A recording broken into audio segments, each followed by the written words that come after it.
Vamos ler junto. O título da mensagem está no texto e é O Caminho Sobremaneira Excelente.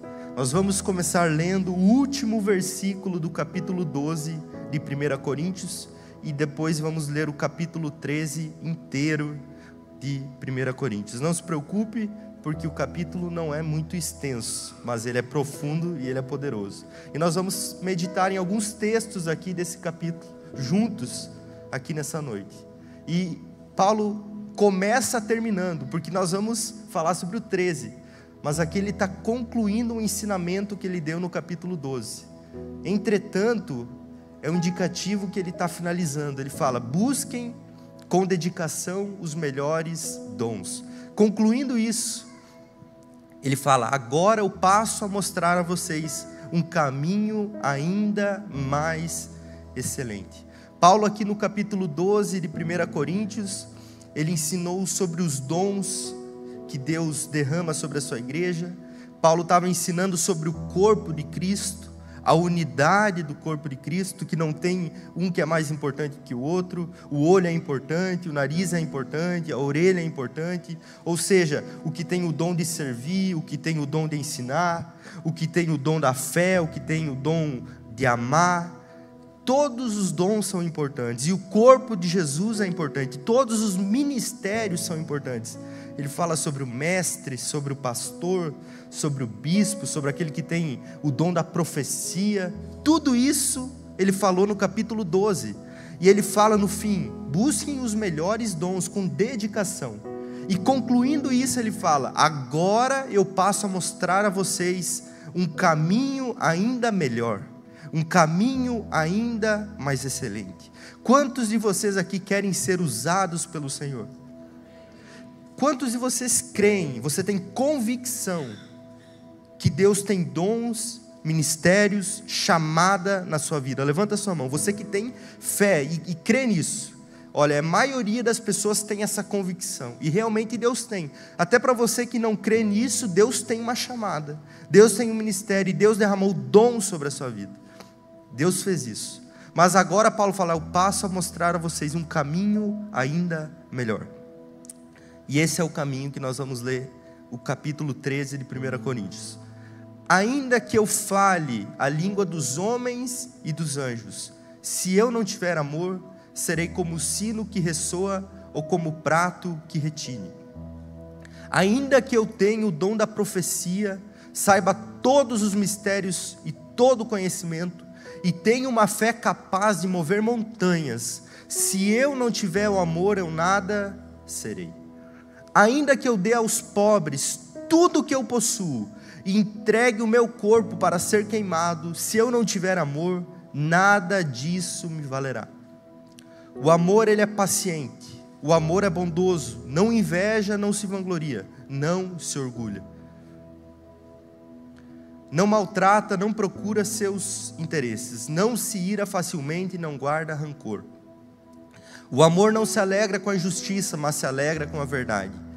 Tudo sofre, tudo crê, tudo espera e tudo suporta. O amor nunca perece, mas as profecias desaparecerão, as línguas cessarão, o conhecimento passará. Pois em parte conhecemos e em parte profetizamos. Quando, porém, vier o que é perfeito, o que é imperfeito desaparecerá. Quando eu era menino, falava como menino, pensava como menino e raciocinava como menino. Quando me tornei homem, deixei para trás as coisas de menino. Agora, pois, vemos apenas um reflexo obscuro, como em espelho, mas então veremos face a face. Agora conheço em parte, então conhecerei plenamente, da mesma forma que sou plenamente conhecido. Assim permanecem agora três coisas, essas três: a fé, a esperança e o amor. Mas a maior deles, porém, é o amor. Esse texto, talvez você já ouviu em casamentos, em cerimônias. Ele é um texto muito usado em situações como essa. Mas se nós formos entender o contexto em que Paulo escreveu isso, ainda que seja usado, não era a intenção de Paulo falar sobre um amor conjugal aqui.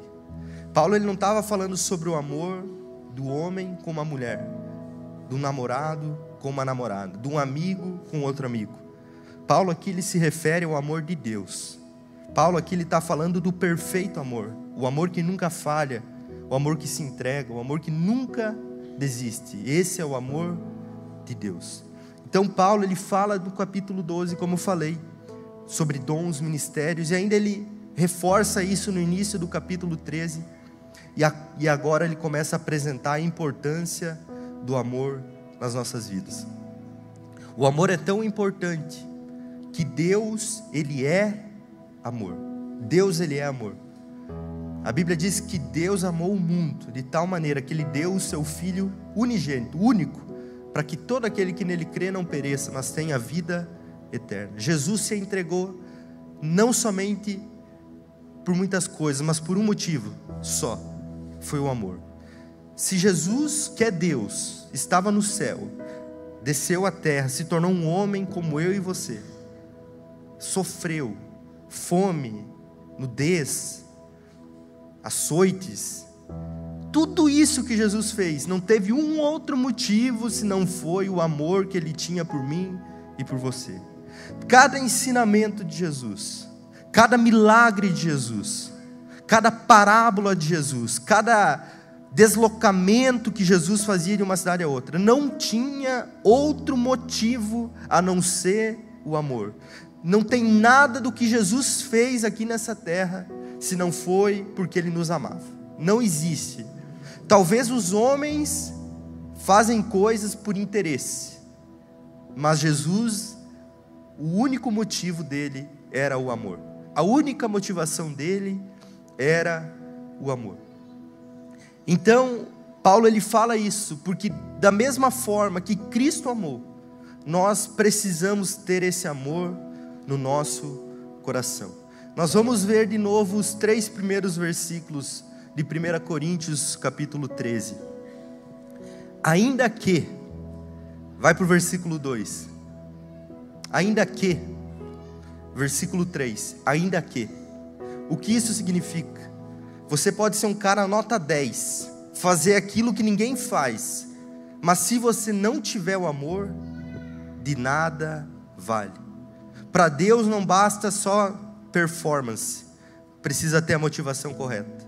Você pode ter os melhores resultados que uma pessoa pode ter, ou você já viu alguém doar tudo o que tem e dar aos pobres, ou você já viu alguém que entregou o seu corpo para ser queimado vivo, e ele fala, ainda que você faça isso, se você não tiver amor, de nada vale. De nada vale o seu dom, o seu chamado, aquilo que Deus tem para você, o desejo de você um dia estar aqui pregando, o desejo de você estar aqui um dia cantando, o desejo de você estar um dia servindo.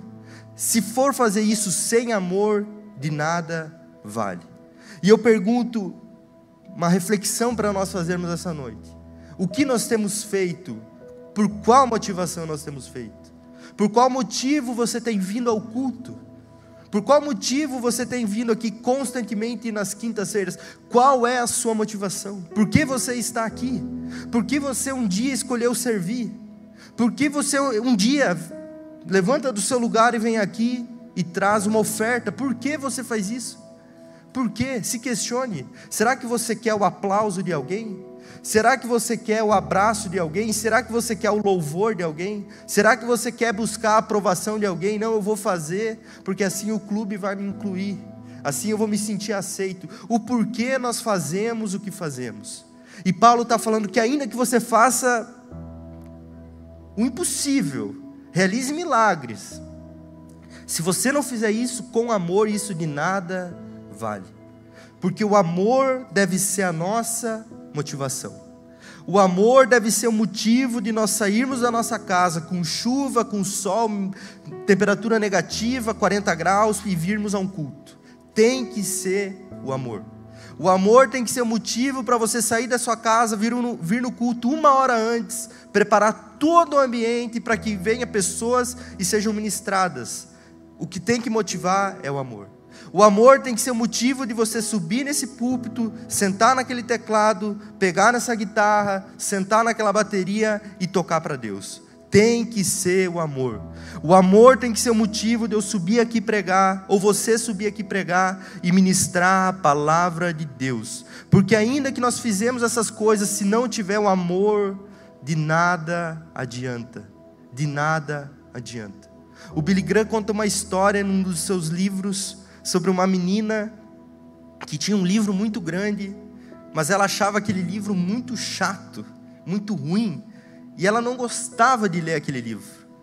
Até que um dia ela se apaixona por um rapaz, por um moço, e ela cai naquele encanto da paixão.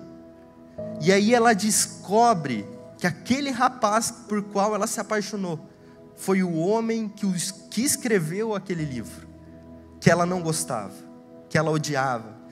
Sabe o que essa menina fez? A partir daquele momento em que ela se apaixonou, ela começou a ler aquele livro e ela começou a gostar daquele livro. Ela começou a ler aquele livro e ela começou a entender aquele livro. Ela começou a ler aquele livro e aquele livro começou a fazer sentido para ela. Sabe o que isso significa? Que quando nós nos apaixonamos, quando nós começamos a amar o autor do livro, o livro começa a transformar. A palavra começa a falar. O culto começa a fazer sentido. Eu questiono você essa noite. Você tem lido a palavra e ela tem falado contigo? Você tem vindo aos cultos e você tem amado fazer isso? O amor tem sido algo latente na sua vida, a ponto de quando você falar o nome de Jesus, você fica com vontade de chorar, pular, correr? Porque não faz sentido alguém no culto cair no chão, chorar, levantar a mão, se não for por amor ao Deus Todo-Poderoso. Por que você faria isso? Por que, se você não amasse Ele? Deus, Ele é amor. A Bíblia diz em 1 João 4,19: nós amamos porque Ele nos amou primeiro. Nós não temos a condição de receber e viver esse amor se não for pelo sacrifício de Jesus naquela cruz. Mas porque Ele nos amou, hoje nós temos essa condição de amar. O nome de Jesus, a Bíblia, a palavra de Deus não podem se tornar algo banal, algo comum, algo trivial na nossa vida. Não pode, não pode. Nós precisamos ter reverência, nós precisamos ter temor, nós precisamos amar aquilo que o Senhor ama. Porque muitas vezes na igreja as pessoas têm resistências, existem vários dilemas, e tem aquela pergunta: o que eu posso, o que eu não posso fazer? Quantos já ouviram o que pode, o que não pode? Porque você quer ser uma pessoa religiosa, mas quando você é uma pessoa apaixonada, não importa o que precisa fazer, você vai fazer, porque você está amando. Os princípios não vão se tornar pesados, vão se tornar leves, porque você sabe que isso agrada o teu Deus. Você não faz por um legalismo para alcançar algo da parte de Deus. Você faz porque você já é perdoado, você já é justificado, e agora você vive não para você, mas você vive para agradar a Deus. E por que você vive para agradar a Deus? Porque você ama a Deus. Não tem como. Nós vivemos por algum motivo, nós vivemos por algum propósito. Você dentro de si tem alguma motivação. O trabalho que você faz, o estudo que você estuda, a dedicação que você emprega, tem um motivo lá dentro. Tem um motivo. Mas que esse motivo seja agradar a Deus. Que se você for um empresário, seja um empresário para louvar e para agradar a Deus. Se você for se tornar um doutor, um mestre, um estudioso, que você seja para louvar, agradar a Deus. Se você for se tornar um pastor, uma pessoa envolvida no ministério de forma integral, que você o faça para louvar e adorar a Deus. Tudo que nós fazermos precisa ser baseado no amor. Porque se nós não tivermos o amor do Senhor dentro de nós, nós vamos fazer as coisas pelo motivo errado. E para Deus, você fazer algo pelo motivo errado, isso é errado. Deus não quer que você venha ao culto, não, porque o líder vai ficar bravo. Eu vou no culto para eu não perder a campanha. Eu vou no culto para eu não deixar minha consciência me incomodar a semana que eu não fui no culto. Não é.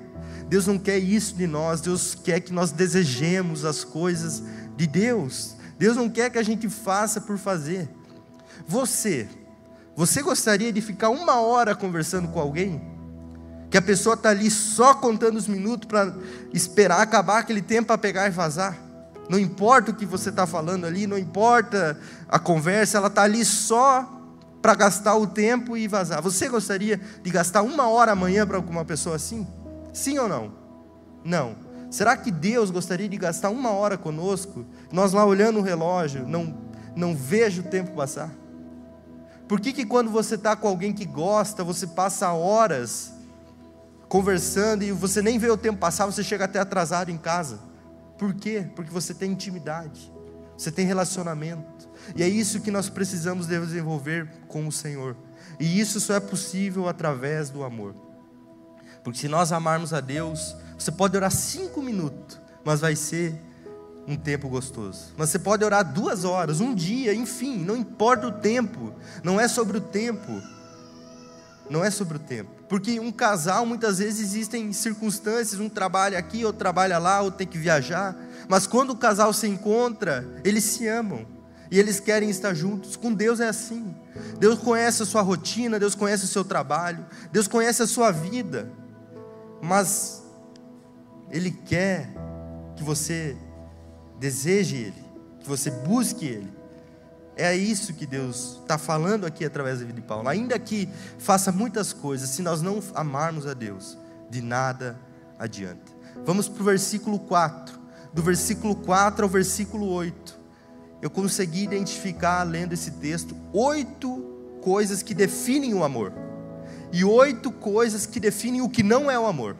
Nós vamos ler juntos aqui. Talvez tenha mais. Eu consegui identificar 8 coisas que testificam do que é o amor e 8 que falam do que não é o amor. O amor, ele é paciente.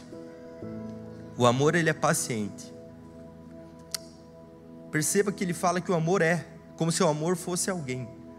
O amor, ele é bondoso. O amor não inveja. Agora, o que não é? O amor não é inveja, não se inveja. Uma coisa muito difícil. A Bíblia diz: alegrai com quem se alegra e chorar com quem chora. Chorar com quem chora é muito fácil. É muito mais fácil do que você se alegrar com quem se alegra. Você consegue se alegrar com a vitória do seu irmão, do seu lado? Será que consegue? Porque o amor não inveja. O amor não se vangloria, não procura a sua própria glória. Não, é o que eu fiz, é o meu nome, é a minha história. O amor não se vangloria. O amor não se orgulha, o amor não é orgulhoso, o amor é humilde, o amor é contrito, o amor é quebrantado. Ele não é orgulhoso, ele não olha somente para si, ele consegue olhar para os outros. O amor não maltrata, o amor não procura seus próprios interesses. Esse é um ponto que talvez muitos de nós erramos, porque muitos de nós viemos na igreja porque nós queremos coisas para os nossos interesses. Você quer usar Deus, você quer usar a palavra de Deus, mas para um benefício seu. Eu quero algo de Deus, eu estou buscando um aumento, eu estou buscando uma promoção, eu estou buscando uma porta aberta. Mas você está olhando somente para os seus interesses. Se você não consegue olhar para a pessoa do seu lado e se entristecer por ver ela numa situação difícil, e se comover para fazer algo em prol daquilo, porque é o amor que nos faz fazer isso. É o amor que nos faz olhar para alguém que não está no culto e você pensar por que essa pessoa não está no culto. Será que aconteceu alguma coisa com ela? É o amor que faz você olhar para alguém na rua e falar assim: eu preciso fazer alguma coisa, ao menos que seja simples, para ajudar. O amor que faz isso. O amor que faz você olhar para o seu irmão, para a sua irmã, e ver ela em necessidade e sentir compaixão. É o amor que faz isso. Você não olhar somente para os seus próprios interesses. O amor não se ira facilmente. Não é que não se ira facilmente. Jesus se irou. Jesus se irou, mas ele não se irava facilmente. O amor não guarda rancor. Passou 10 anos, você fala da situação como se ela tivesse acontecido ontem. Isso é rancor. Mas quando você está cheio ou cheia do amor de Deus, aquilo não dói mais, porque o amor te faz perdoar. O amor te faz lançar a mágoa fora. Jesus foi humilhado, foi torturado, passou por uma morte humilhante, foi chacoteado, mas ele não guardou rancor, porque ele amava. Ele inclusive orou: Pai, perdoa-lhes, eles não sabem o que fazem. Só alguém que ama, que tem um amor, pode falar algo dessa forma. O amor não se alegra com a injustiça. Isso aqui é muito profundo. Hoje existem muitas bandeiras levantadas em nome do amor, só que são bandeiras que promovem a injustiça e não a justiça. O amor verdadeiro, o amor de Deus, ele não se alegra com a injustiça, mas se alegra com o quê? Com a verdade. O amor se alegra com a verdade. Não fique surpreso se por ver situações injustas você se sente revoltado, indignado. Esse é um traço de alguém que ama, porque alguém que ama não consegue ver algo errado e se conformar com aquilo ali. Não, isso não está certo, isso precisa ser mudado. Isso é o amor. O amor se alegra com a verdade, com aquilo que é certo, justo e correto. O amor tudo sofre. O amor, ele é indestrutível. Indestrutível. Não existe uma situação que seja capaz de vencer o amor. Ele tudo sofre, tudo. Não existe situação que faça vencer o amor. O amor tudo crê. Não existe situação que roube a sua fé, a sua esperança. O amor, ele é crente. Você é crente. Todos nós somos crentes. Crentes em algo. Crentes em alguma coisa. Mas o amor, ele tudo crê. O que é esse tudo? Tudo que está na palavra de Deus. Tudo a respeito da palavra de Deus. Tudo a respeito da obra de Jesus naquela cruz. Tudo crê. Tudo espera. Ele é esperançoso. O amor, ele consegue esticar a linha.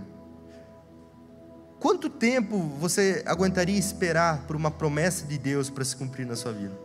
Quanto tempo você suportaria passar por uma dificuldade para ver a promessa de Deus se cumprir na sua vida? Porque se você espera, você está esperando algo.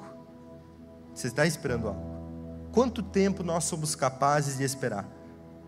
Será que a nossa fé, o nosso amor tem prazo de validade? Será? Não deveria ser assim, porque o amor tudo espera, e o amor tudo suporta. O amor, eu até anotei uma palavra bonita para isso aqui. O amor, ele é inabalável, não tem como abalar, porque ele tudo suporta qualquer coisa. Suporta qualquer coisa. Esse é o amor de Deus. Talvez você veja isso e você ache, não, isso é impossível. É possível quando nós recebemos o amor do Senhor. É possível quando nós nos apaixonamos pelo escritor do livro. É possível quando nós somos alcançados pelo amor e pela graça de Deus. Porque pela nossa força, nenhum de nós conseguiríamos viver esse amor, se não fosse pelo amor e pela graça de Deus, que se manifestaram primeiramente na nossa vida. O amor nunca perece. O amor, ele é infinito. O amor, ele é eterno. Nunca perece. Os dons, aqui é dons, a profecia, o dom da profecia desaparecerá. As línguas cessarão. O conhecimento passará. Mas o amor nunca perece. O amor, ele é eterno. Porque o amor, ele é alguém. Esse amor se chama o Senhor Deus Todo-Poderoso. Vamos para o versículo 13. Eu não contei agora, mas em casa eu contei. Era 8 coisas que definiam e 8 coisas que falavam do que não era. Porque às vezes para nós entendermos o que é, nós precisamos aprender o que não é. E ele fala, Paulo ali do versículo 4 ao versículo 8, sobre o que é o amor. Esse amor que nós estamos lendo aqui, e o que não é esse amor.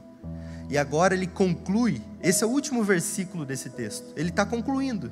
Ele fala, agora restam, permanecem, sobrou. Depois de tudo ficou isso aqui. 3 coisas: a fé, a esperança e o amor. O maior deles, porém, é o amor. Por quê? Por que que o maior é o amor? Por quê? Vamos pensar. O que é fé? Hebreus capítulo 11 diz que a fé é a certeza das coisas que nós não vemos, mas nós esperamos. Isso é fé. Paulo fala, nós vemos como num espelho. O espelho que nós temos hoje, ele é nítido. Ele é um espelho muito diferente daquela época.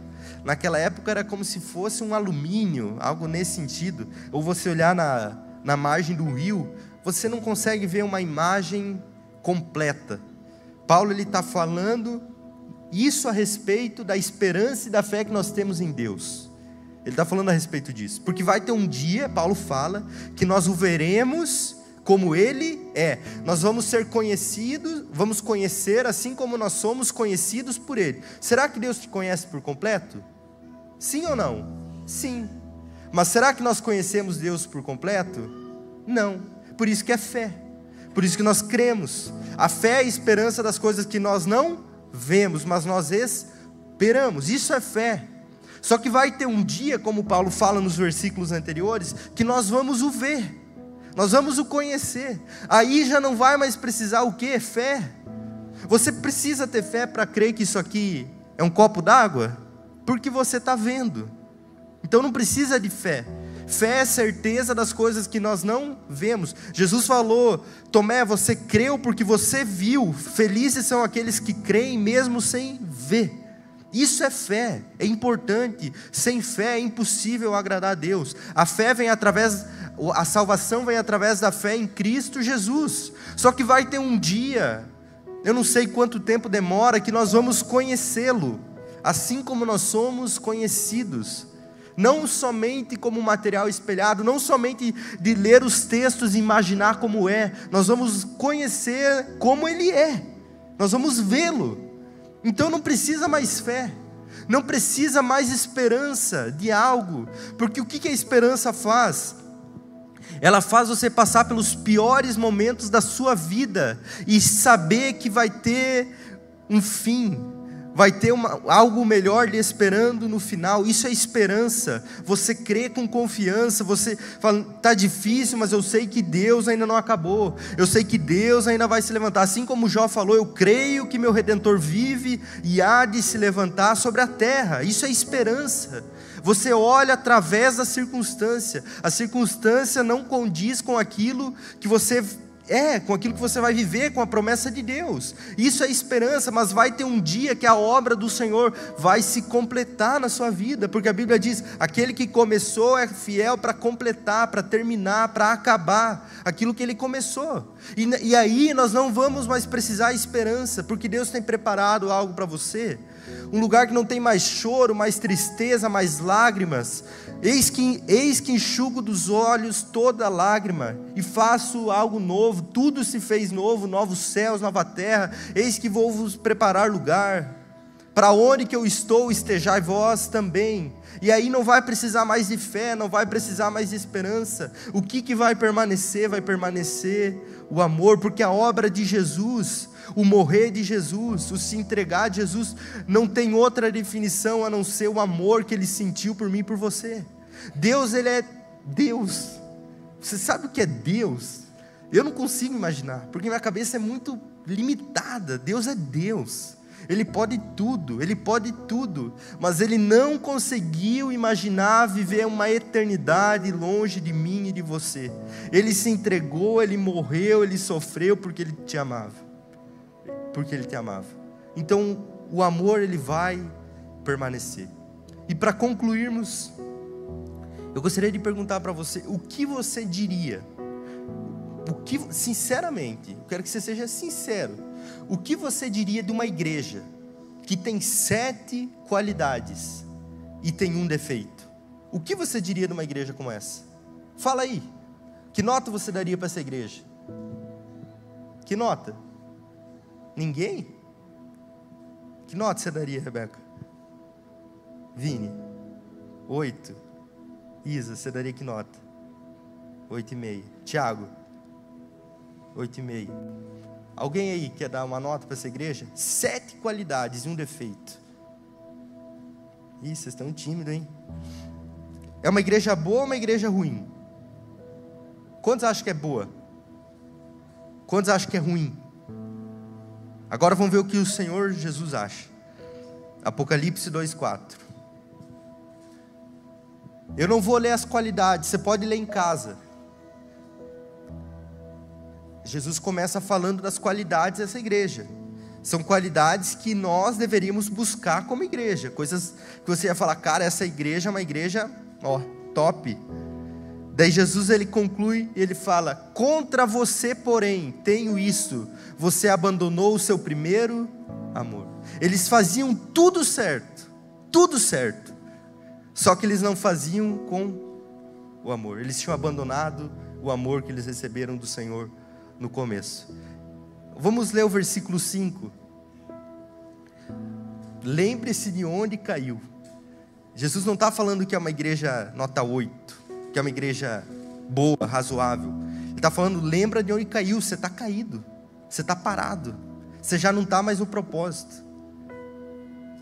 Não é 8,5, não é 8, não é 5, é ou 0 ou 10, e aqui é um 0. Ele falou, você caiu, arrependa-se. O que é arrependimento? É metanoia, mudança de mente. Arrependimento é assim, eu estou andando, eu dou uns 180 graus, não é 360, porque 360 tu faz assim, 360, é 180, você está andando, arrependimento, você está mudando. É isso que Jesus falou para essa igreja, que tinha 7 qualidades. Arrependa-se. Se nós abandonarmos o amor do Senhor, o amor que nós recebemos quando formos alcançados por Ele, isso é digno de arrependimento. Nós precisamos se arrepender. Pratique as obras que praticava no princípio. Se não se arrepender, se Ele está dando chance, se não se arrepender, virei a você e tirarei o seu candelabro do lugar dele. Ainda há esperança. Jesus falou, Mateus 24, 12 e 13, é o último texto, palavras de Jesus. Jesus aqui está falando a respeito dos sinais do fim dos tempos. Devido ao aumento da maldade, o amor de muitos esfriará. Mas aquele que perseverar até o fim será salvo. E aquele que não perseverar? E o que é a perseverança que ele fala aí?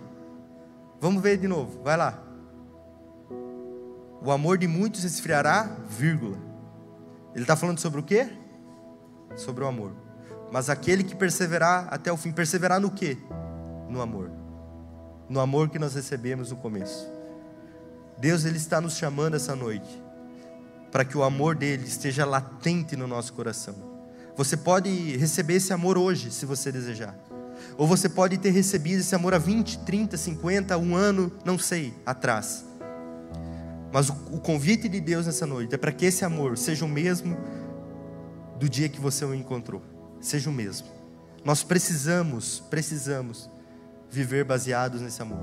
Senão nós corremos o risco de estar aqui fazendo muitas coisas em nome de Deus, mas Deus está olhando e falou, você abandonou o que você não poderia abandonar, que é o amor. Você está fazendo muito, mas você está fazendo sem o que é o principal, que é o amor. Que o Senhor nos dê graça nessa noite e nos ensine a amar assim como Ele nos amou.